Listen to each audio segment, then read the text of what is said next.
All right, for our second word problem, it says school children have a 15-minute break in the morning and a 10-minute break in the afternoon. How many minutes of break do they have in a week? So we're going to take this a little bit at a time.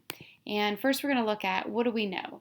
Well, we know that they have 15 minutes in the morning and they have 10 minutes in the afternoon. So the first thing we want to know is how much is their total daily break. So I have it represented here. Here at the very top, you see we have a 15-minute break and a 10-minute break. Combined, we know they have 10, 20, 21, 22, 23, 24, 25. So their total daily break is 25 minutes.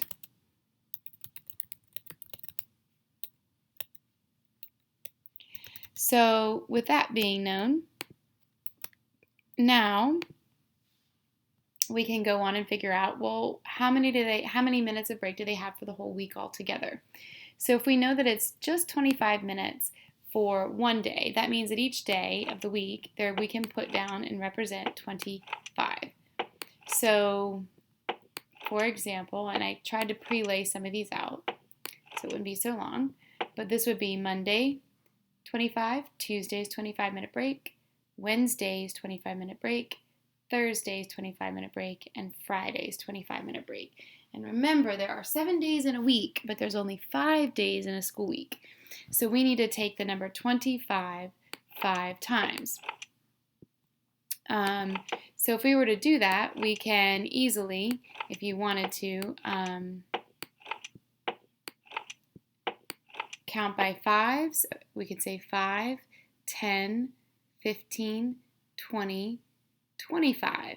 So we have 25 units.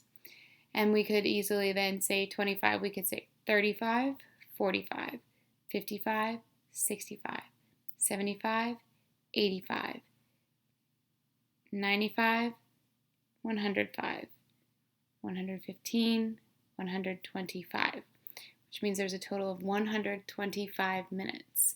125 minutes. We did that by saying we actually did some repeated addition.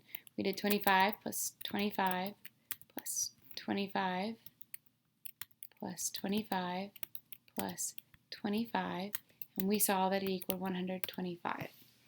And we did that using our stamp game here. We could have made exchanges if we had wanted. We could have taken these 10 and exchanged them for a 10, right?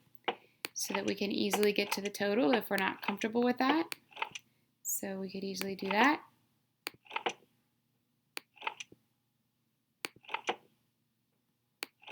Now this is acting up and not wanting to work.